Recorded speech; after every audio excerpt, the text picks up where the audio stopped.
Audience, if you're not presenting, you move to the side. Move.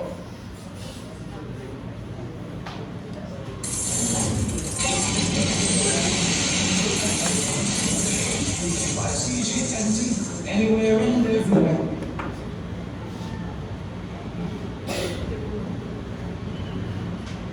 Music.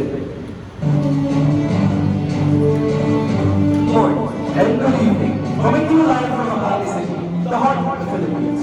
Anywhere and everywhere. We are there. This is Condition FM. Today is Thursday, November 13, 2025. This is June Nakamel C. Abu. This is Lagan Ishila, and we are your apples. We have the freshest and latest news for you today. So, Jude, what news do you have for us this afternoon? We have a lot in store for our listeners this week. Coming first, news about East Timor joining Asia this October 26th. Very welcome for the meeting.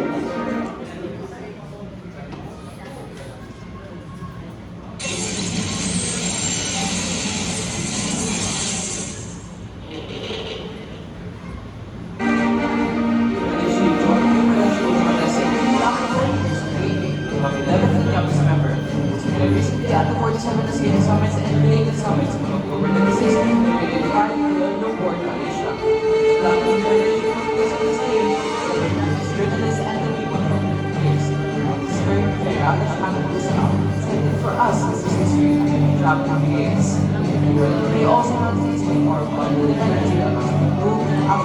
analyzing management opportunities and mitigation of the distribution of the United Nations devastating occupations and 100,000 deaths from the immigrants, a longer situation what has been underway since.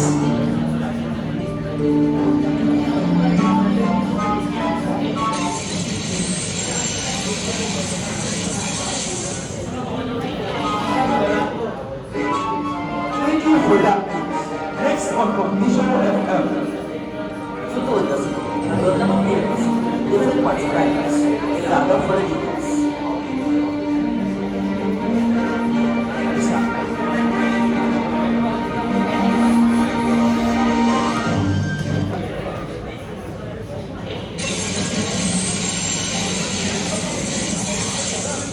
Isa. Witness hearing is for the buildup of vehicles in several parts of the index.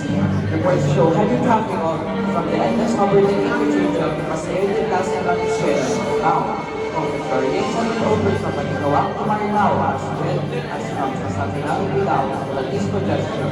From October 13 to November 3, the index is also offering free towing services to couriers exit for class and vehicles. Ambulances are on standby along the expressway in case of emergencies. That's it for this morning traffic update.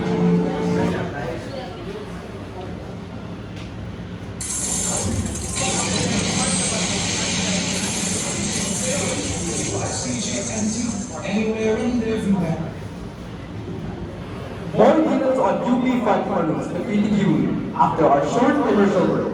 Condition FM will be right back.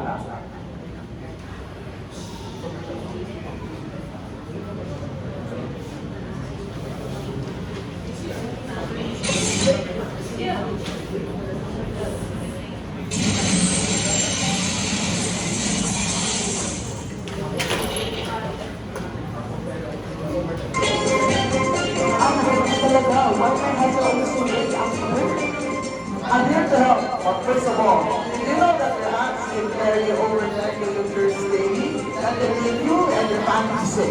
Really? I didn't know that. What's happening with the germs then? The problem the vaccine part. It is very effective in keeping your hands clean and germ-free. It removes up to 99% of harmful germs in your hands. It is also dermatologically tested, eco-friendly, and has a good long-lasting scent. The price is really affordable too. Wala pala.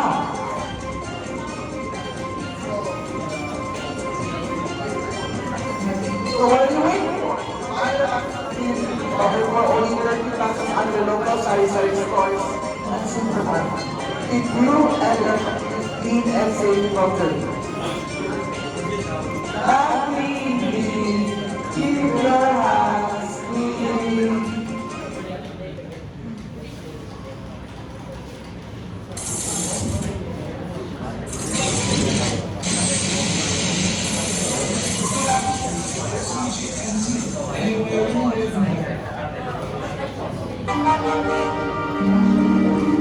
are back, Visual FM, anywhere and everywhere. For sports, more on that, without the Kuya for the headlines.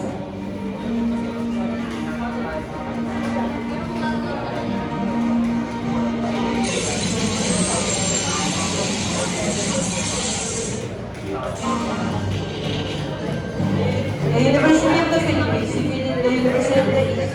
On November 8, 2025, the University of the Philippines won a fierce match against the University of the East. Held at USD Cortes Central Pavilion. Sean Harper put up a staggering 13 points, 6 rebounds, and 2 blocks. The MVP of the game, Francis Doruca, also put up an even more impressive stat line with 6 points, 12 points, 4 times, and 4 blocks to finish as a plus 35 in the game. Assistant coach Christian Lorenzo said, the first three quarters we did well, both ends, but the second half was a different story. We're gonna take this win, but there's always a lot of learnings, especially in the second half, if we continue to much better than that. In the end, the final score of the game was 70-61 in favor of UP.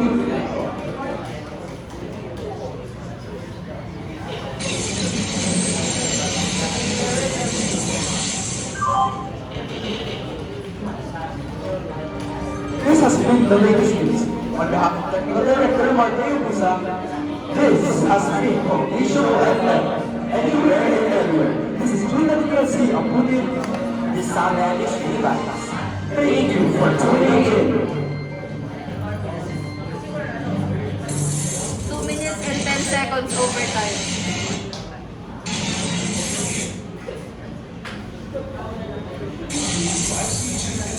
Okay, thank you for fun.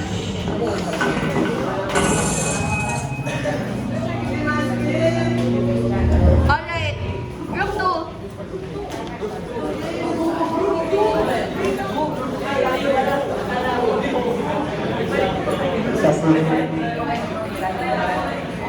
My favorite one. First group, sit down. First group.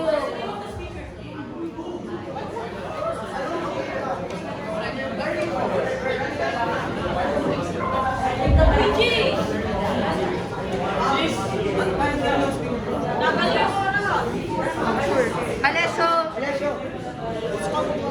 Name of the speaker. Hurry bro, we're running out of time.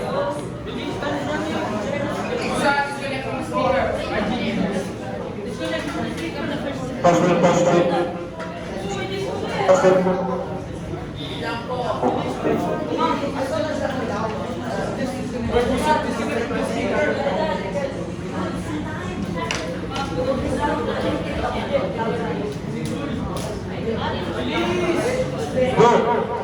Are you good?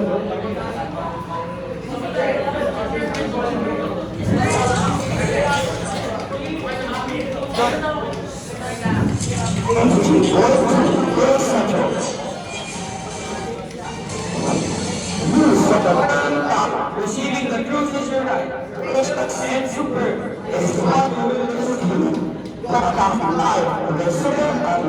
Afternoon to the Philippines. And to the Brasilia classroom. Today is November 13, 2025. And this is Jacob Marcelo. And this is Tracy. And again, this is 83.2 First Central. As you are tuning into Buso Podcast.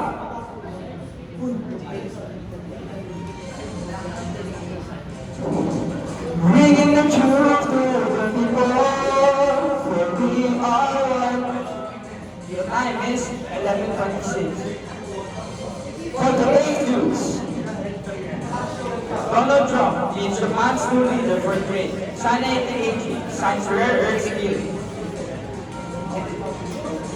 Ford announces a second short after first night sells out. And Austin Reeves shines with career high 51 points as Lakers between games. Now, Donald Trump is the last one leader for trade. Sana Takeuchi signs a rare earth deal. Here's Captain Bob's on for an update. U.S. President Donald Trump will surpass new Prime Minister Shanghai Takeuchi of Tokyo on October 28 for talks about trade and security and the elevation of Japan's first female president and reflects the speed up of the Both the Japanese and US governments has released a list of projects in the areas of energy, artificial intelligence, and critical minerals that some Japanese companies have estimated at $400 billion US. Tokyo committed of $500 billion US was set for the US investment loans and guarantees as part of an agreement to be ready for Trump's punishment import tariffs. This is Gabriel Gonzalez.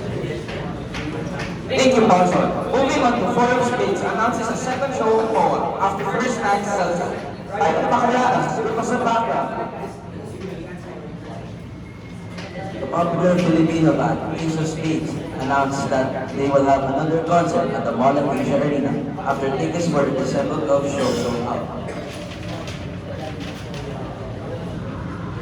The second show will happen on December 13 as confirmed by the concert promoter Carpos. Many fans were excited to get tickets since this is one of the band's biggest comebacks after being inactive for some time. Ace of Spades became famous for their cool and unique mix of funk, rock, and retro music. Some of their hit songs include Bundo, My Prison, and Come Inside of My Heart. Their style, sound, and performances made them one of the most loved OPM bands in the country. Fans are now excited for the two-night concert, expecting it to be full of energy and nostalgia. The quick sellout of the first show proves that Ace of Spades still has a strong bond with their listeners. Once again, it's Ryan Macaranas reporting the truth. Thank you, Macalanas. Coming up next, Austin Reed shines at a real high 51 points as they reach the 8th game. Received the ferocious and the superb after Bristol Chronicle returns.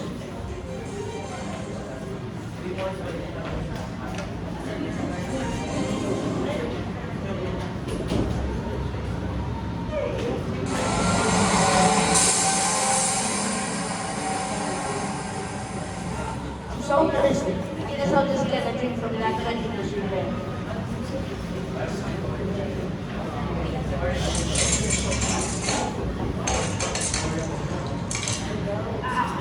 Now where can I throw this? There isn't any trash cans anywhere. Yes. Let's throw it on the board.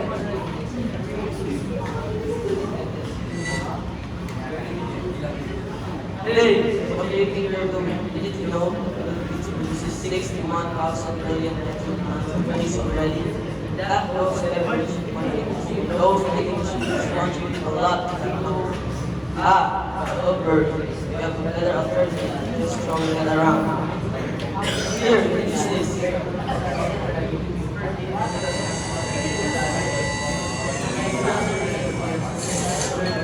Oh, Just brings my bottle in from yes, exactly. Here at Cycle, we bring reverse vending machines to the Philippines, bring a new type of motivated recycling into the Philippine mindset.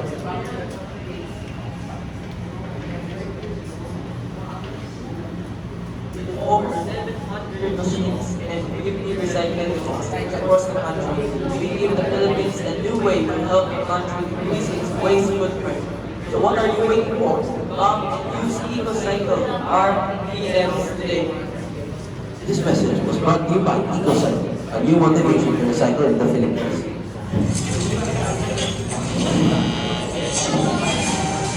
And welcome back to Bristol Carnival. Bringing much love to the people, for we are one.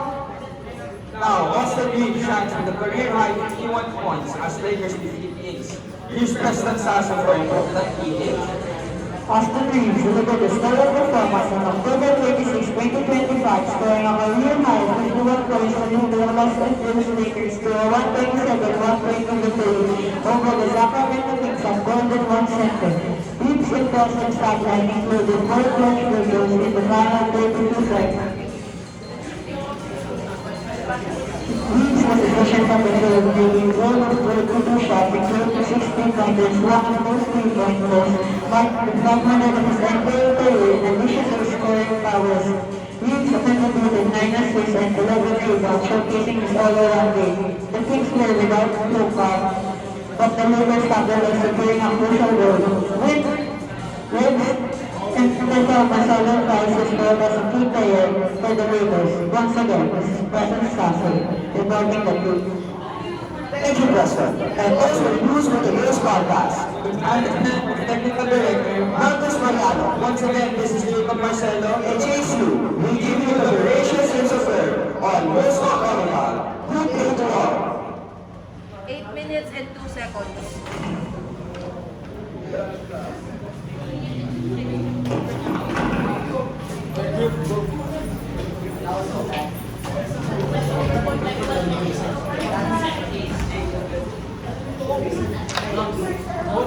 Uy, why are you there? I did not call your group yet. Again, non-presenters, please make sure that you keep quiet.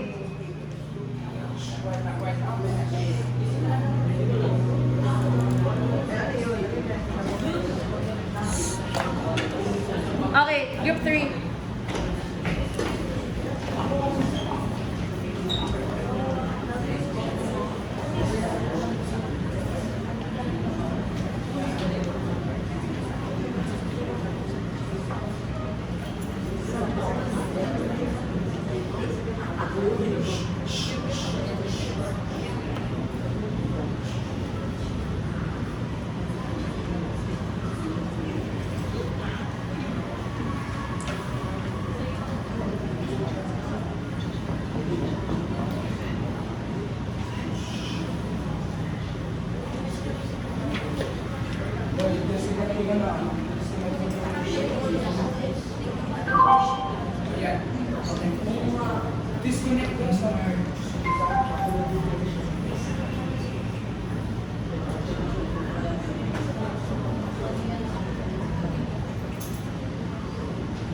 Stay informed, stay aware, truth and facts beyond compare. We bring the news with utmost care. It is Brazilian Bulletin, broadcasting live on Don Bosco Technical Institute of Makati.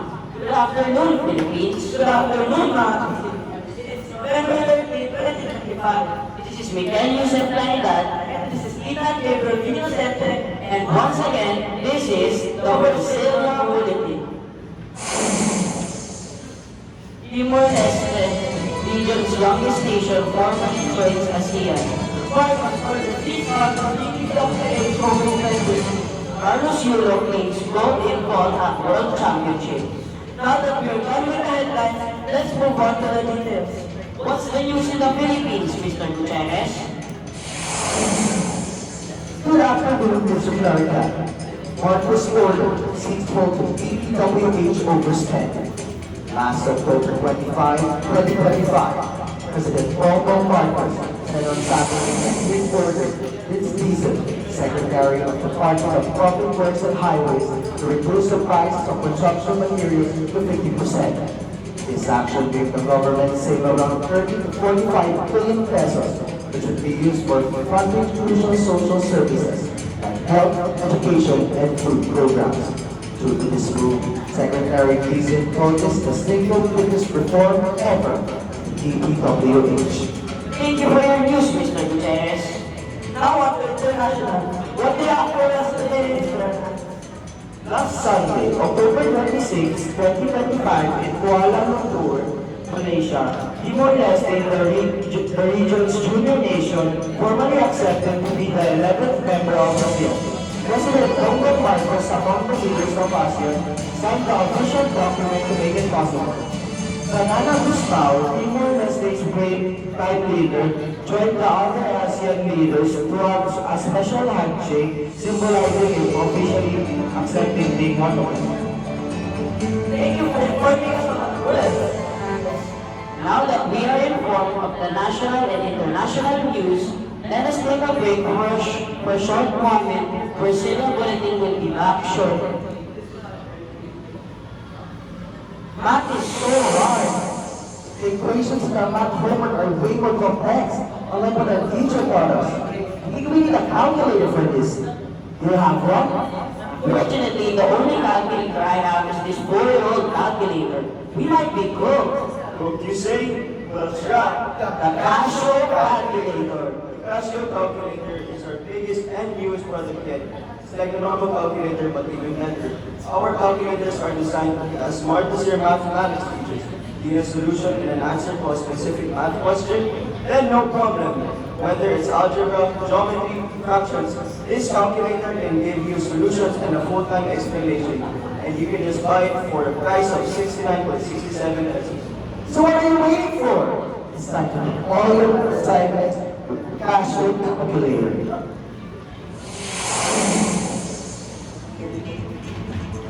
Welcome back to Singapore. When you stay informed, stay aware, look at facts, we bring the news with utmost care. Now, we will take a dive into the world of sports. What do you have for us today, Mr. Moniz? As October 24, 2025, Filipino gymnast Carlos Yulo is once again the world champion after competing during the men's rower exercise final at the 53rd FIG Artistic Gymnastics World Championship in Jakarta, hitting a score of 15.200 for his revelation, followed with another score of 14.55 for the second attempt. For the podium, third place was given to Lazar Chapurni of Ukraine, scoring 14.483 with his revelation and 14.466 for his kasama in double twist.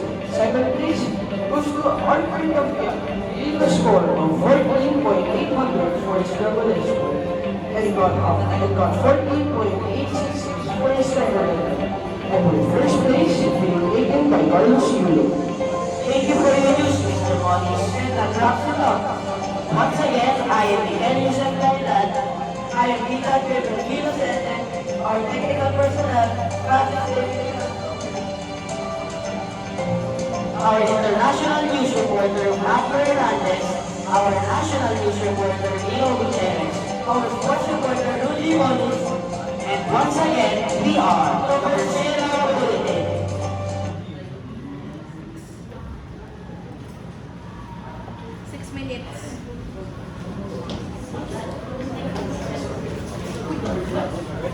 Okay, next group 4.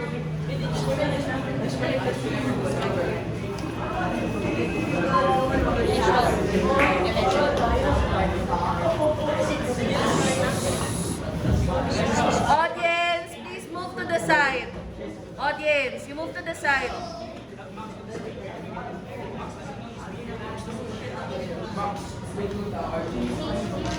Audience, don't go beyond that line. You move, move, move.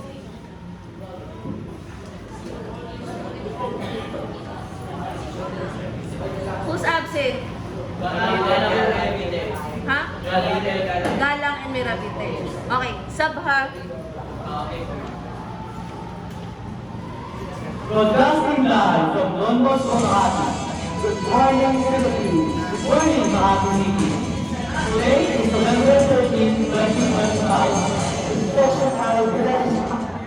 This is Dean Joseph Alumigin. Our news will be neutral. Our news highlights for you. This is Welcome Radio 94.7, where the truth is given. Now, to continue with the program, national news, will be Manila, Philippines, three weather systems.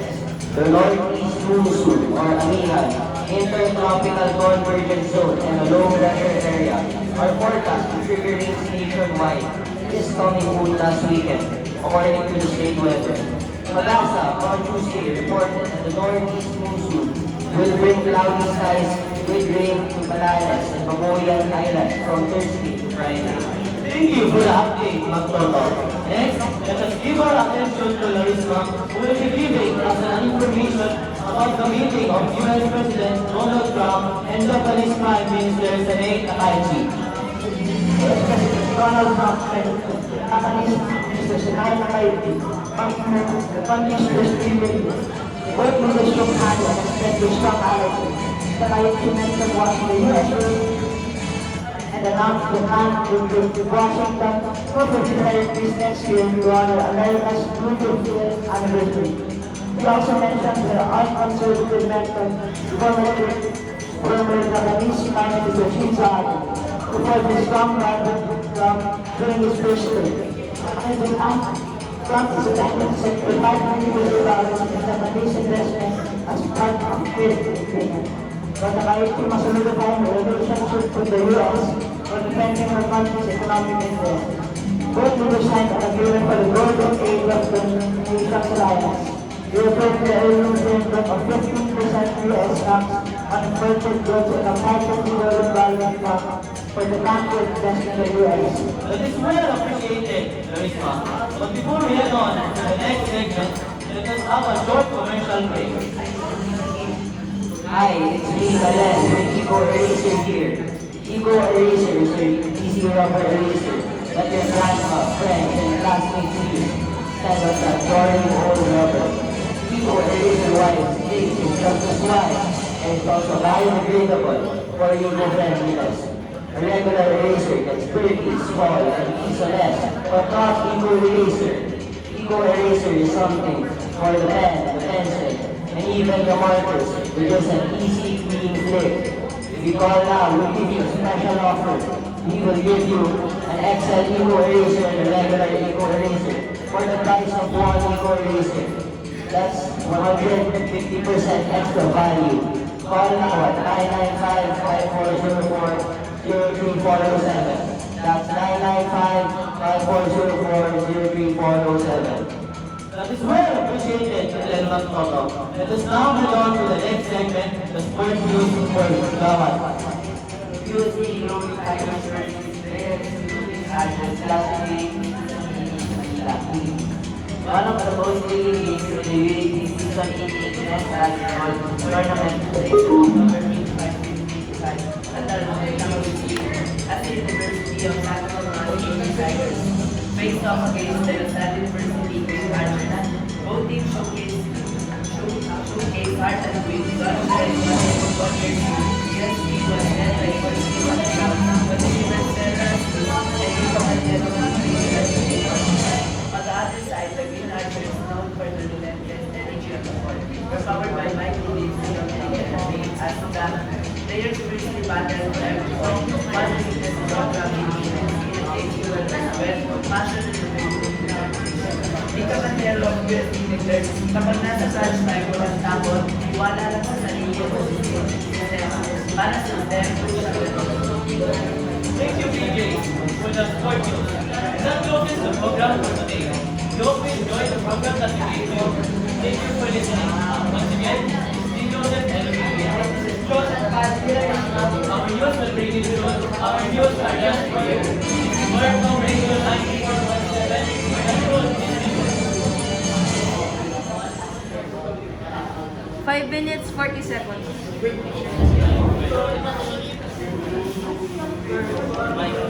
disconnect. Last group, group 5.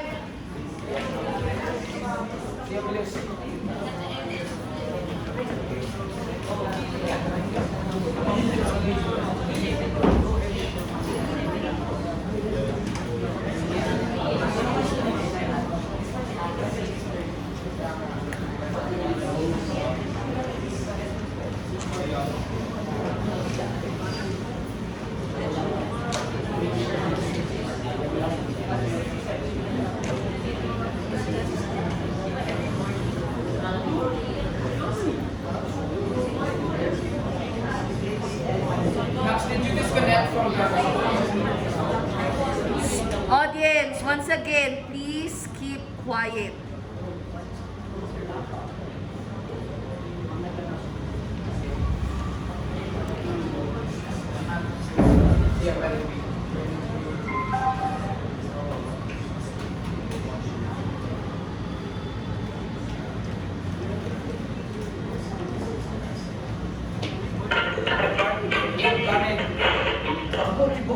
Under siege, says LGU. Vinicius Jr. opens Real Madrid exit doors. Evoking attempts anti-Semitism. Powers applied as tensions rise. Turning frequency to 83.54. Reliability, Timely. factual. We won't let you be left out. Broadcasting live from Makati City. The industrial heart of the Philippines. This is BNS News Report. Good afternoon, fellow Bostonians. Good afternoon, Makati City. Today is Tuesday, October 28th. I am Leo Fontanillo. I am Alessia Gagoy. We are your analysts for this radio broadcast. Never fade with you. This is BNS Report. For today's headlines, People Basilis under siege as the LGU.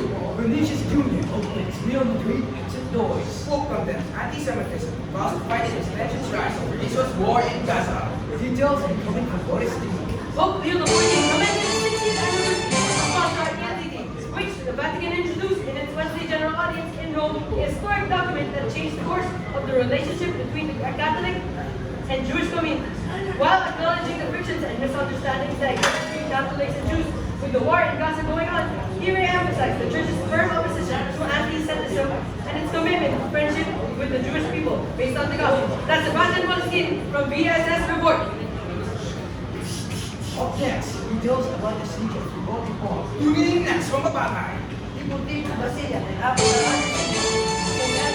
although when erupted between Philippine government forces and armed elements in Deportivo on October 28, the local government declared town under siege. They canceled all public access and government work indefinitely, and 90% of the residents had been evacuated. The Philippine Army had confirmed the incident and sought to secure the area. They had stated they were verified seasons, but they didn't confirm or deny that. That's Nadia Babaga from BSS Report.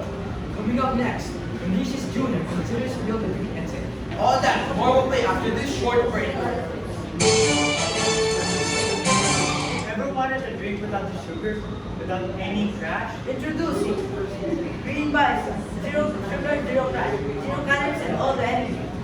Vitamins B3 and B12, ginseng extract, 160 milligrams of caffeine. Green Bison not only lasts long, but also enhances your focus and alertness, keeping you awake without feeling spikes. All of this without calories or artificial sweeteners. Whether you're working, studying, gaming late at night, or you just need a clean food. Green Bison, always keep you sharp and steady throughout the day. Green Bison, no crashes, 100% charge. We are back with BSS Report. Serving truth, what? This is BSS Report. Vinicius Jr. considers leaving Real Madrid after feeling disrespected by a coach. Henry Vinyas is ready to report. Although Real Madrid defeated Barcelona 2-1 in the third game, Vinicius Jr. always looks at someone who's reached out the after anniversary of the acting the biggest of the Vinicius Jr. has a lack of respect from his new coach, Xabi Alonso. As a result, Vinicius Jr. has been starting his significantly more, and because he has earned the trust and respect of his new coach. In the closing moments of that season, the 18 minutes remaining, Vinicius Jr. was persistently taken up by the field by his manager. Obviously, with the news, the first point upside will walk towards Xabi Alonso, and it's me, always me, and better if I go. Nonetheless, we'll continue to support Xabi Alonso as the business is actually justified. Consequently, Xabi Alonso's markup added to silver in 20 million pesos of dollars. Further mentioned that players are players.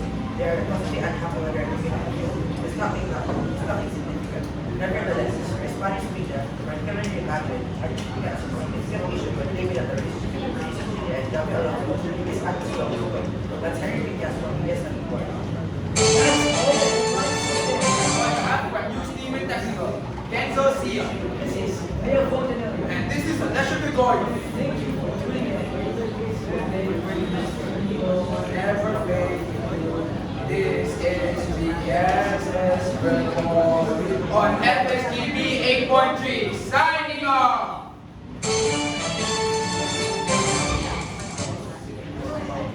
5 minutes, 48 seconds. Thank you, madam. Okay, the comments will be given next meeting. Please give yourselves a round of applause.